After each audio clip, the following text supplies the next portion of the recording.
ও আল্লাহ বাগে বান্দারা, আমি আপনাদেরকে আলোচনা করছিলাম, আমি মারা যাব, মরে যাব, কবরের ভিতরে চলে যাব। আহারে বান্দা যদি ইমানদার না হয়, বান্দা যদি কবরে চলে যায়, ওই বান্দার কবরের ভিতরে আমার আল্লাহ একটা জাহান্নামা গর্ত বানিয়ে দেয়। বান্দা যদি কবরের ভিতরে, বান্দা যদি মুমিন খানাতে যেতে পারে, আল্লাহ প্রতিটা বান্দা বান্দির কবর খোলা, আবার আল্লাহ একটা জান্নাতের টুকরা বানিয়ে দেয়। ও জওয়ানেরা, যুবকেরা, একটা বার আমাকে বুঝতে হবে, পৃথিবীর জমিনে আল্লাহ নবী, বিশ্ব নবী, আল্লাহ নবী সাবারিতে উল্লেখিত, আল্লাহ নবী ইমানদারের ডেফিনিশন, আল্লাহ নবী পৃথিবীর জমিনে একটা ইমানদার বান্দার বৈশিষ্ট্য সম্পর্কে আমার নবী ঘোষণা করেছে। আরে আল্লাহ নবী, বিশ্ব নবী আমার আল্লাহ নবী সাহাবীদেরকে বললেন, সাহাবীরা, আমি আল্লাহ নবী জানিয়ে দিলাম, আমি আল্লাহ নবী বলে দিলাম। আল্লাহ নবী বললেন, লা ইয়ামিনু আহাদুকুম হাত্তা আকুনা আহাব্বা ইলাইহি বিওয়ালিদিহি ওয়া ওয়ালাদিহি ওয়া নাসি আজমাইন। আল্লাহ নবী সাহাবীদের বললেন, বাবা সাহাবীরা, আমি আল্লাহ নবী জানিয়ে দিলাম, পৃথিবীর জমিনে তোমার সন্তান সন্ততি, বিবি, বাল বাচ্চা, আহাল পরিবার, পৃথিবীর জমিনের সমস্ত মানুষ অপেক্ষা আমি আল্লাহ নবী যতদিন তোমার আপনা হব, ততদিন পর্যন্ত তুমি নিজে মুমিন দাবি করতে পারবে না। এটা হলো নবীর ভাষার মধ্যে একটা মুমিনের ডেফিনিশন, একটা মুমিনের পরিচিতি। ও জওয়ানেরা, যুবকেরা, আল্লাহ নবী সাহাবা, ইসলাম জাহানের দ্বিতীয় খলিফা হযরত ফারুক ওমর রাদিয়াল্লাহু আনহু, এই ওমর ফারুক আল্লাহ নবীকে বলেছিলেন, ইয়া রাসূলুল্লাহ, ইয়া হাবিবাল্লাহ, আমি ওমর জানিয়ে দিলাম, আমি ওমর আপনাকে বলে দিলাম, আমার পৃথিবীর জমিনে সন্তান সন্ততি, আমার বিবি, বাল বাচ্চা, আহল পরিবার, সব মানুষ অপেক্ষা আপনাকে সর্বাপেক্ষা ওমর ভালোবাসে। জোরে বলে। আবার নবী বললেন, ইসলাম জাহানের দ্বিতীয় খলিফা নাম হলো ওমর। এ বাবা, পৃথিবীর জমিনে আমার আপনার জাযা আর প্রিয় নবী সাহাবীদের জাযা দুটো এক না আলাদা। তার কারণ পৃথিবীর বুকে প্রিয় নবী সাহাবী হায়াত জিন্দেগি নবীর সঙ্গে যদি কোনোদিন ওয়াদা হয়, নবীর সঙ্গে প্রতিশ্রুতিবদ্ধ হয়, পৃথিবীর মুখে অন্য কোনো মানুষের সাথে ইমানদার বান্দা যখন প্রতিশ্রুতিবদ্ধ হবে, ওয়াদাবদ্ধ হবে, ইমানদারের একটা বৈশিষ্ট্য, একটা ক্যারেক্টারিস্টিক হলো ইমানদার হার কখনো জবাব দিয়ে মিথ্যা প্রতিশ্রুতি দিতে পারে।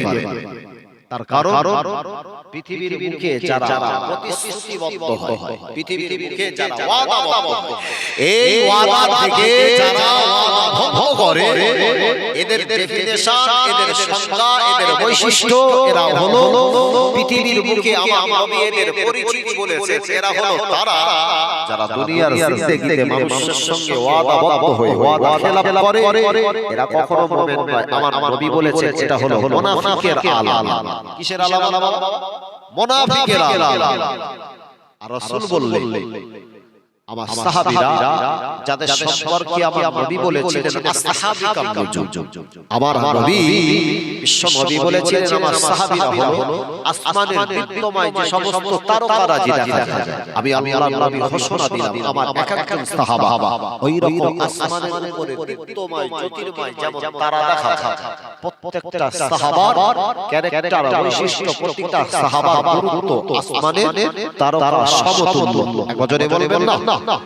আচ্ছা নবীর জামানের এই সমস্ত সাহাবীদের সম্পর্কে আমার নবী বলে নবী সাহাবীরা মিথ্যা আর কখনো আমার নবীর সঙ্গে ওয়াদাবদ্ধ হয়ে সেই ওয়াদা খেলাপ করবে হর ঘর নবী সাহাবী ওমর নবীকে বলছেন ইয়া রাসূলুল্লাহ আমি ওমর আমি আপনার হাতে হাত দিয়ে ওয়াদাবদ্ধ আমি ওমর আমি আপনাকে জানিয়ে দিলাম পৃথিবীর বুকে আমার সন্তান আমার বিবি বাচ্চা আমার আহার পরিবার সব অপেক্ষা আমি আপনাকে সবচাইতে বেশি ভালোবাসি যার বাস্তব দৃষ্টান্ত হযরত ওমরের জীবন দশায় ওমর দেখিয়েছে কিতাবের ভিতরে দেখা যায় ওমর যখন ইসলাম জাহানের খলিফা হয়েছে ওই ওমরের একটা ছেলে কিতাব সাক্ষ্য দেয় ওনার ছেলেটার নাম ছিল আবু সাহাব ওনার বিরুদ্ধে অভিযোগ এসে ওমর তথা রাষ্ট্রপতির ছেলে মদ্যপান করেছে ছেলেকে ডেকে বলছে বাবা খেয়েছো তবে মদ বলতে আমি নাবিস খেয়েছি ছেলে বললেন বাবা রেডি হও ইসলামের হক যেটা তোমার উপরে জারি করা হবে পরিষ্কার ইতিহাস সাক্ষ্য দেয় ওমর সেই দিনে নিজের ছেলেকে উপযুক্ত তার আইনের আওতায় এনে শরীয়তের মানদণ্ডে তাকে উপযুক্ত শাস্তি দিয়েছিলেন এনার নাম ছিল হযরত ওমর ইবনে খাত্তাব বাজারে বলবেন না এ রাষ্ট্রপতি তার কাজ একটা বিচারক ন্যায়পরায়ণ শাসক উপযুক্ত তার বিচার ব্যবস্থা সমাজের মাঝখানে প্রতিষ্ঠা করেছে না করে সেই দিন যদি ওমর চাইতেন নিজের ছেলেটাকে ইসলাম শরিয়ত অনুযায়ী তাকে শাস্তির আওতায় না এনে ওমর নিজের ছেলে হওয়ার কারণে ওমর ছেড়ে দিতে পারতেন কিন্তু নবীর হাতে হাত দিয়ে ওয়াদাবদ্ধ ওমর বলেছিলেন ইয়া রাসূলুল্লাহ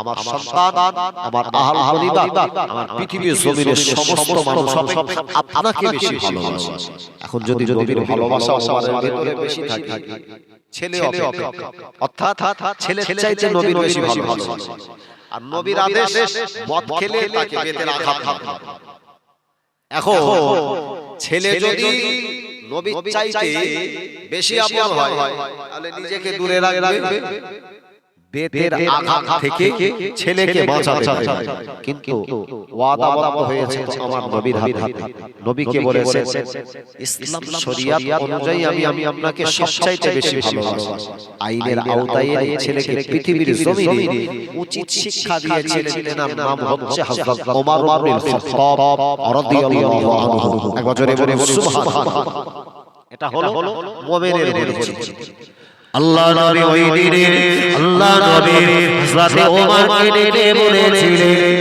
ও বাবা সাবি ওমর আমি আল্লাহ নবী জানিয়ে দিলাম আমি আল্লাহ নবী বলে দিলাম পৃথিবীর জমিনের সন্তান অপেক্ষা পৃথিবীর বাচ্চা অপেক্ষা তুমি যদি আমাকে সবচাইতে বেশি ভালোবাসো একটা বার বলো বাবা ওমর তুমি তোমার জান অপেক্ষা নবীকে বেশি ভালোবাসো আল্লাহ নবী সাবি ওমর রাদিয়াল্লাহু আনহু আল্লাহ নবীকে বললেন ইয়া রাসূলুল্লাহ ইয়া হাবিবাল্লাহ আমি ওমর আপনাকে জানিয়ে দিলাম আমি ওমর আপনাকে বলে দিলাম দুনিয়ার সমস্ত মানুষ অপেক্ষা আপনাকেও যদি বেশি ভালোবাসে কিন্তু না ওমর নিজের জান অপেক্ষা আপনাকে বেশি ভালোবাসে না কেন না আপনাকে যদি সর্বাপেক্ষা ভালোবাসি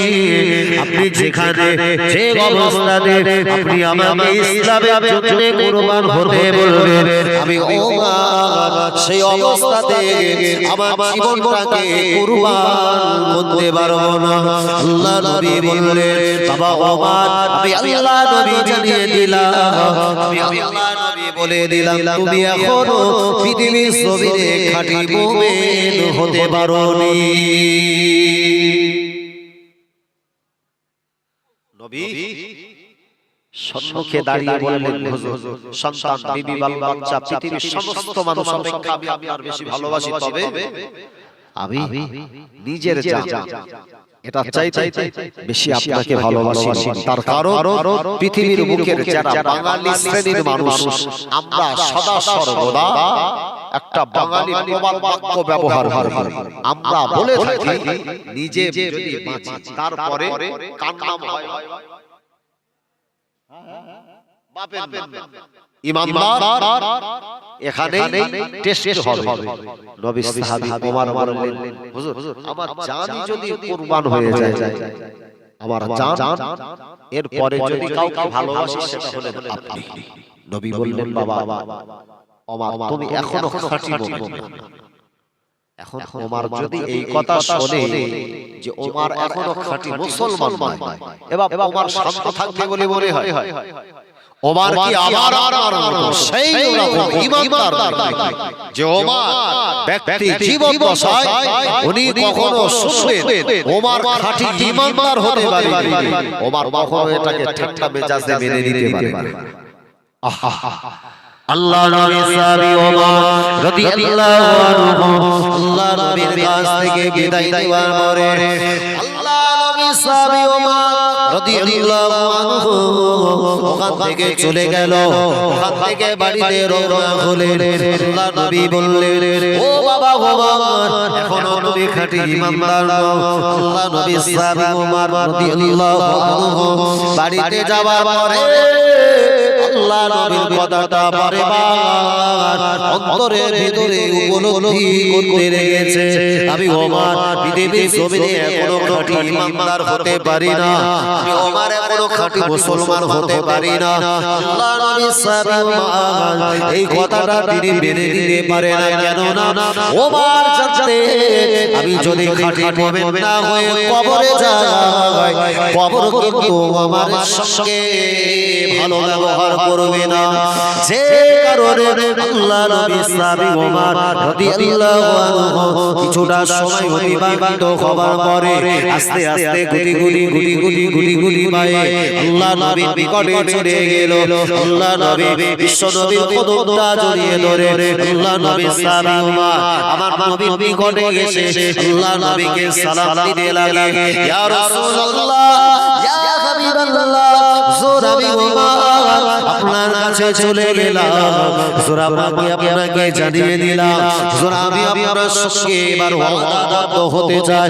পৃথিবী জমিনের সন্তান সন্ততি, বিবি বাল বাচ্চা পরিবার, শুধু এটাই যথেষ্ট নয়, আপনি যদি আমাকে কখনো পছন্দ করেন আমি ওমর ইসলামের জন্য নিজের জীবনটাকে আপনার উদ্দেশ্যে কুরবান করে দিতে দ্বিধা করব না। আমি ওমর আপনার সঙ্গে ওয়াদাবদ্ধ হলাম, আমি ওমর আপনাকে জানিয়ে দিলাম আমার জান অপেক্ষা আপনাকে সর্বাপেক্ষা বেশি মহব্বত করি। আল্লাহ নবী ওই দিনে হযরতে ওমরকে ডেকে বলেছিলেন, ও বাবা সাহাবী ওমর আমি আল্লাহ নবী ঘোষণা দিলাম, আমি আল্লাহ নবী বলে দিলাম এবারে তুমি খাঁটি মুমিন হতে পেরেছো। আল্লাহ নবী বিশ্ব নবীর ইন্তেকালের আগে আল্লাহ নবী ওমর সম্পর্কে আমার নবী একদিন ওমরকে ডেকে বলেছিলেন, ও বাবা সাহাবী ওমর আমি আল্লাহ নবী জানিয়ে দিলাম, আমি আল্লাহ নবী বলে দিলাম রাবাইতু ওমর ইয়াসিরু ফিল জান্নাহ। আল্লাহ নবী বললেন, বাবা ওমর আমি নবী স্বপ্ন যোগে গতকাল রাতে আমি তোমাকে জান্নাতের ভিতরে ঘুরতে দেখলাম। জোরে বলে এখন ওমর যদি জান্নাতে ঘোরে, ওটা যদি দৃশ্যটা আমার নবী দেখে, এই ওমর তাহলে কখনো পৃথিবীর জমিনে একজন জাহান্নামী বান্দা হতে পারে? তাহলে নবী যদি দেখে ওমর জান্নাতে ঘুরছে, বাবা ওমর তাহলে নিছক দুনিয়ার জমিনের একজন আল্লাহর পছন্দনীয় জান্নাতি বান্দা। একবার জোরে বলবেন না? এটা ছিল মুমিনের ডেফিনিশন, এটা হলো মুমিনের একটা বৈশিষ্ট্য, এটা হচ্ছে একটা মুমিনের উপযুক্ত পরিচিতি। পৃথিবীর সমস্ত মানুষ অপেক্ষা প্রিয় নবী আমার অন্তরে যদি শ্রেষ্ঠত্বের আসন না পায়, তাহলে নিছক নবীর ভাষানুমতে আমি খাঁটি মুমিন নই। আমি খাঁটি ঈমানদার নয়। এখন খাঁটি ঈমানদার হতে গেলে সন্তান, বিবি, বাল বাচ্চা, আহাল পরিবার সব অপেক্ষা নবী ভালো সবচাইতে বেশি যদি ভালোবাসতে হয়। এইবারে আমাকে একটাবার যাচাই বাছাই করা, আমাকে একটাবার মেনে নিতে হবে। আমার কাছে আমার বিবি আপন না আমার নবী আপন, আমার কাছে আমার সন্তান আপন না আমার নবী আপন, আমার কাছে পৃথিবীর জমিনের অন্যান্য মানুষ অপেক্ষা তারা আপন না আমার নবী আপন। এবার বাস্তব একটা বিশ্লেষণ। আল্লাহ নবী বললেন বাবা সাবিরা, আমি আল্লাহ নবী জানিয়ে দিলাম। আল্লাহ নবী বললেন ও বাবা সাবিরা, আমি আল্লাহ নবী ঘোষণা দিলাম আদাইসুলা ইয়াদখুলাল জান্নাহ। আল্লাহ নবী বললেন পৃথিবীর জমিনে যারা দুনিয়া জমিনে বেপরদার সঙ্গে যে সমস্ত নারী জীবন যাপন করে, পৃথিবীর জমিনে যে সমস্ত মেয়েরা বেহায়াপনার সঙ্গে তিলজ্জতার সঙ্গে যারা জীবন যাপন করে, এদের সম্পর্কে আমার নবী বললেন আদাইসুলা ইয়াদখুলুল জান্নাহ। আল্লাহ নবী বললেন বাবা সাবিরা, আল্লাহ নবী ঘোষণা দিলাম আল্লাহ পাকের যে দয়া জান্নাত, ওই জান্নাতের একটা দরজায় বড় বড় করে চৌকাঠে লেখা থাকবে জান্নাতের ভিতরে তাইয়ুস ব্যক্তি কখনো আল্লাহ জান্নাতে যেতে পারবে না। ও জওয়ানেরা, আজকে যদি আমার আহল পরিবার, সন্তান সন্ততি ওদের যদি প্রকৃত অভিভাবক হতে পারি, কেন না আল্লাহ নবী বললেন আদাতুকুম রাঈন ওয়া কুল্লুকুম মাসউলুন আন রাইয়াতিহি। আল্লাহ নবী বললেন পৃথিবীর জমিনে তোমরা হলে সবাই একজন রাখাল।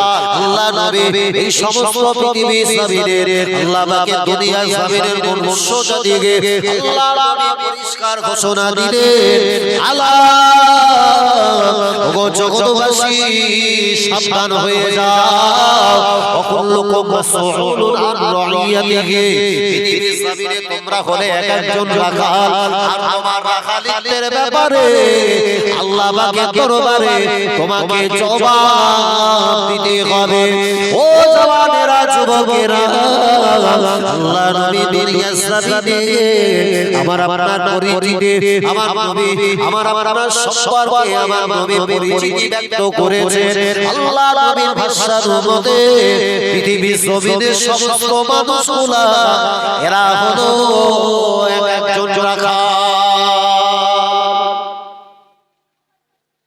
রাখাল বলতে আমি তাকে চিনি যে হাতে করে নিয়ে একটা গরু অথবা ছাগলকে চারণ ক্ষেত্র তথা মাঠে নিয়ে গিয়ে ঘাস খাওয়ায়, এটাকে রাখাল হিসাবে চিনি। প্রিয় নবী বললেন দুনিয়ায় তোমার অন্যান্য আইডেন্টিটি পরিচিতি থাকতে পারে, তবে আমি নবী তোমার পরিচিতি দিলাম তুমি একজন রাখাল। তোমার রাখালিত্ব যদি ঠিকঠাক করে না হয়, তোমার অভিভাবকত্ব যদি সঠিক পর্যায়ে না হয়, কিয়ামতের মাঠে তোমাকে আল্লাহর দরবারে আসামি হয়ে দাঁড়াতে হবে। আল্লাহর দরবারে তোমাকে জিজ্ঞাসিত হতে হবে। ভাইয়েরা, নিছক আমরা এটাও জানি রাখাল যদি একটা গরু নিয়ে একটা মাঠে গিয়ে যদি তার ছাগল অথবা গরু ঘাস খাওয়াতে যায়, পাশেই যদি থাকে শস্য ক্ষেত, সেই জায়গাতে যদি গরু গিয়ে মুখ লাগায়, কারণ ফসল যদি নষ্ট করে, ওই ফসলের মালিক যিনি উনি আস্তে আস্তে এসে দেখছেন আমি ওখানে দাঁড়িয়ে থেকে আমার গরু অথবা ছাগলের দ্বারা তার ফসল নষ্ট করেছে। ওই জমির যিনি মালিক উনি এসে দেখতে পাচ্ছেন আমি দাঁড়িয়ে, এদিকে পশু রীতিমতো ফসল নষ্ট করতে শুরু করেছে। এই জমির মালিক এসে ওই ছাগলের মুখে না মালিকের ধরবে রে বাবা, আপনারা কথাও আমি কি কবরস্থানে কি ওয়াজ করতেইছি রে বাবা? মালিক যদি হয়, একটা মালিককে যদি রাখাল হিসাবে যদি তাকে জবাবদিহি করতে হয়, পৃথিবীর বুকে আমার আওতাভুক্ত আমার অভিভাবকত্বের ভিতরে থাকে আমার সন্তান যে প্রাপ্তবয়স্কে পরিণত হয়েছে, আমার তত্ত্বাবধানে থাকে তো আমার ঘরের বিবি, সেই বিবির সম্পর্কে আল্লাহর কাছে আমাকে জিজ্ঞাসিত হতে হবে।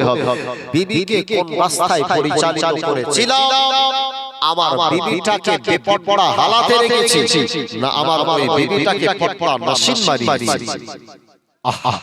আমি শুরুতেই বলছিলাম একেবারে সংস্পর্শ সংযোজনমূলক আলোচনা, একটার পর একটা আপনাকে বোঝাবো। তাহলে নবী সর্বপ্রথম ঈমানদারের ডেফিনিশন নবী দিয়েছেন, আর সেই ডেফিনিশন তথা সেই সংজ্ঞা অনুযায়ী আল্লাহ রাসূল বলেছেন ঈমানদার যিনি হবেন অবশ্যই তাকে কিয়ামতের মাঠে রাখালিত্ব সম্পর্কে আল্লাহর দরবারে জিজ্ঞাসিত হতে হবে। আমার পরিবারভুক্ত মানুষগুলাকে কোন রাস্তায় চালিয়েছে, ওরা যদি জাহান্নামে যায় তাহলে আল্লাহ আমাকে কিয়ামতের মাঠে দাঁড় করিয়ে বলবে তোর পরিবারের মানুষগুলাকে কোন রাস্তায় চালিয়েছে। এই নবী যদি আমার আপন হয় তাহলে নবীর নির্দেশ আমার মানা লাগবে কি লাগবে? নবীর নির্দেশকে যদি আমি অমান্য করি তাহলে নবীর বিরুদ্ধে আমি আমার জবান চালালাম। নবীর নির্দেশটাকে যদি আমি বাস্তবে রুখা দিতে পারি তাহলে নবীর বিরুদ্ধাচরণ করে নবীর দুশমন সেজেছে।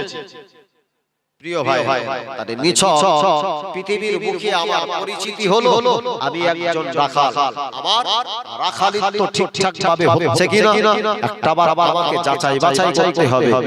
ঈমানদার যদিও নিজের জবান দিয়ে প্রকাশ করেছে নবীর মহব্বত করি ভালোবাসি, জবান দিয়ে প্রকাশ করেছে, বাস্তব জীবনের সঙ্গে তার কোনো রকম মিল নেই।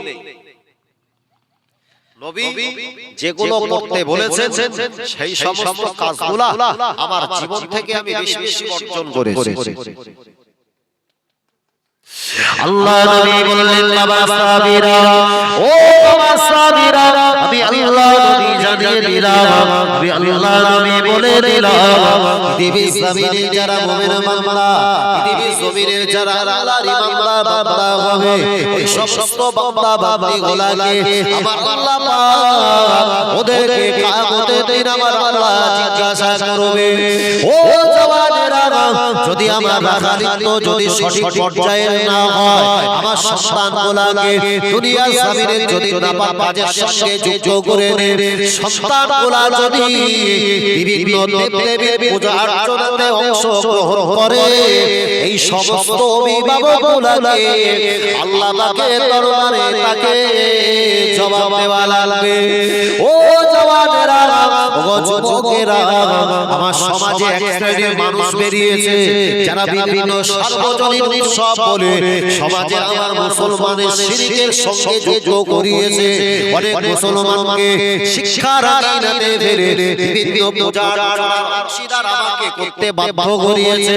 বাবা জেনে রাখবেন, সন্তান যদি কোনো পূজা অর্চনাতে গিয়ে ওই জায়গাতে যদি অংশীদার হয়, ওই জায়গাতে যদি সেলিব্রেশন করে, ওই সন্তানের ব্যাপারে আল্লাহ পাকের দরবারে বান্দাকে জবাব দেওয়া লাগবে। কেননা ফুরফুরা শরীফের মুজাদ্দিদে জামান দাদা পীর কিবলা রাহমাতুল্লাহ আলাইহি খোদা নবম খলিফা মুশিরাতে সাবিরকে যিনি ধ্বংস করে শুয়ে গেছেন, আল্লামা আল্লামা আলামিন রাহমাতুল্লাহ আলাইহি হুজুরলার কিতাবের ভিতরে উল্লেখ করেছে পৃথিবীর জমিনে যেই জায়গাতে দেবীর পূজা অর্চনা হয়, সেই জায়গাতে কোনো উৎসব পালন করা হয়, সেই জায়গাতে আল্লাহর অংশীদারিত্ব কোনো কাজ হয়, আমি আল্লাহ পাকের বান্দা আমি রুহানি জানিয়ে দিলাম ওই জায়গাতে আল্লাহ পাকের আরশে আজিম থেকে আমার আল্লাহ প্রতিটা মুহূর্তে মুহূর্তে গজব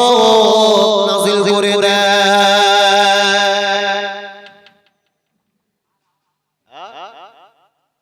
যে জায়গায় পূজা অর্চনা হবে ওই জায়গাতে যদি আমি সেখানে গিয়ে আমি হাজিরা দিই, আর সেখানে যদি আল্লাহর গজব পড়ে, সেখানে যদি আল্লাহর লানত অভিশাপ নাযিল হয়, তাহলে আমি ওই অভিশাপের অংশীদার হলাম কি হলাম?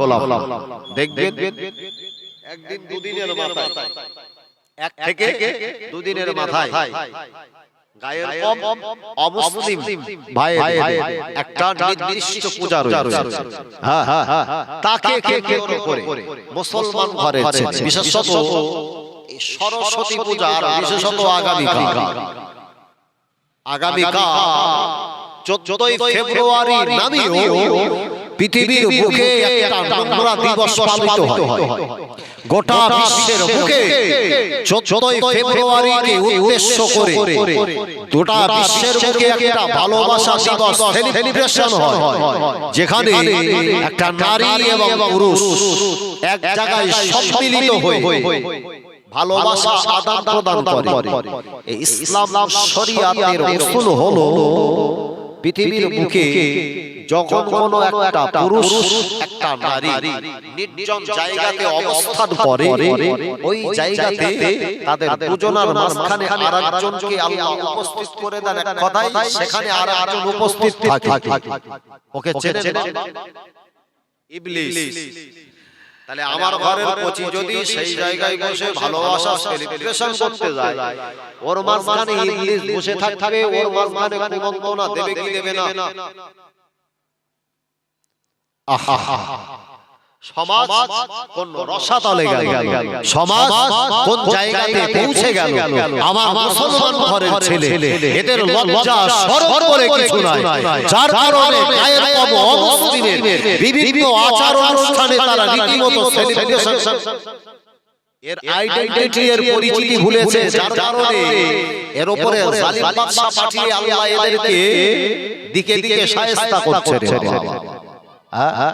আমাকে একবার তো ভাবতে হবে।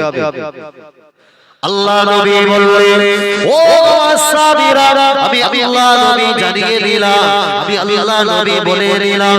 আল্লাহ নবী বললেন, মান তাসাসাহা ফি কওমিন ফাহুয়া মিনহুম। আল্লাহ নবী বললেন, দুনিয়া জমিনে যদি কোনো মানুষ যদি কোনো গায়ের অমুসলিমের যদি অনুসরণ করে, তার পদক্ষেপটা যদি মেনে নেয়, কোনো মানুষ যদি একটা মুসলমান করে ছেলে অথবা মেয়ে কোনো গায়ের অমুসলিমের আচার অনুষ্ঠানে যদি অংশগ্রহণ করে, আমি আল্লাহ নবী জানিয়ে দিলাম সে তার অন্তর্ভুক্ত হয়ে যায়। আল্লাহ নবী অপর একটা হাদিসের ভিতরে আল্লাহ নবী উল্লেখ করলেন, লাইসা বিনা, আল্লাহ নবী বললেন সে কখনো আমার দলভুক্ত হতে পারে না, ওই মানুষটা সে আমার বংশীদার ভুক্ত হতে পারে না, সে আমার উম্মতে মুহাম্মাদি হতে পারে না। আন্তাশা সাহাবী গায়রিনা, যে একটা অন্য কোনো গায়ের মুসলিমের যারা পদাঙ্ক অনুসরণ করে, আল্লাহ নবী তারপরে বললেন, ও আমার সাহাবীরা শুনে রাখো, আমি আল্লাহ নবী জানিয়ে দিলাম, আমি আল্লাহ নবী বলে দিলাম। আল্লাহ নবী বললেন, লা তাশাশাহু বিল ইয়াহুদি ওয়ালা বিন নাসারা, খবরদার খবরদার কখনো যেন ইহুদি নাসারার পদাঙ্ক অনুসরণ করো না। কেন না? আমি আল্লাহ নবী বলে দিলাম, তুমি যদি ইহুদি নাসারার পদাঙ্ক অনুসরণ করো, তাহলে আমি আল্লাহ নবী তোমার সম্পর্কে পরিষ্কার সতর্ক বার্তা জারি করলাম, তুমি কখনো আমার দলভুক্ত হতে পারো না। ও জওয়ানেরা, ও যুবকেরা, যারা 14ই ফেব্রুয়ারিকে উদ্দেশ্য করে যারা সেলিব্রেশন করে, ভালোবাসা দিবস যারা উদযাপন করে, এরা পৃথিবীর জমিনে খ্রিস্টানের পদাঙ্ক অনুসরণ করেছে। এ যদিও দিতে একটা মুসলমান করে যখন এর পরিচিতি কি আর মুসলমান থাকতে পারে? যে সম্পর্কে রাসূল খোলাসা বললেন, লাইসা মিন্না, দূরে সরে যা, তুই আমার কাছ থেকে একদম পরিষ্কার আলাদা হয়ে যা, তুই আমার কখনো সম্প্রদায়ভুক্ত হতে পারিস না, তুই আমার কখনো দলভুক্ত হতে পারিস না। যদি ইহুদি নাসারার পদাঙ্ক অনুসরণ করিস, আমি আল্লাহ রাসূল জানিয়ে দিলাম পৃথিবীর বুকে তুই তার অংশীদার, তার অন্তর্ভুক্ত হয়ে গেলি। আর কিয়ামতের মাঠে ওর সঙ্গে হাসরের মাঠে দাঁড়ানোর জন্য রেডি থাকিস। আহা, আমার ঘরের সন্তান যদি এমন নাপাকি হারাম কুসংস্কার খারাপিয়াতের সঙ্গে যুক্ত হয়, এই সন্তানের জন্য উপযুক্ত তার পিতা, যাকে প্রথমেই বললাম, আলা কুল্লুকুম রাই, কুল্লুকুম রাই, তুমি হলে রাখাল, তুমি রাখাল, তোমার রাখালি তো কেমন হয়েছে? আমি আল্লাহ ওয়াকুল্লুকুম মাসউলুন আন রাইয়াতিহি, আমি কিয়ামতের মাঠে তোমাকে জিজ্ঞাসিত করব সন্তানকে পৃথিবীর জমিনে কোন গায়ের অমুসলিমের বিভিন্ন আচার অনুষ্ঠানে সন্তানকে পাঠাও। যদি পাঠাও রাখালি তো ঠিকঠাক হয়নি তাহলে ধোলাই খাবার জন্য পরিপূর্ণ রেডি থেকো। আমাকে ভাবতে হবে আমাকে সমাজ থেকে আমাকে বিভিন্ন রকম খারাপিয়া ও সংস্কার ফেতনা থেকে আমাকে দূরে থাকার দরকার আছে না? যদি না থাকতে পারি অবশ্যই তাহলে আমাকে জানতে হবে কিয়ামতের মাঠে কিন্তু আমরা ছাড় পাবো। দেখেন না গোটা বিশ্বের বুকে বর্তমান যে অরাজকতার পরিস্থিতি তৈরি হচ্ছে,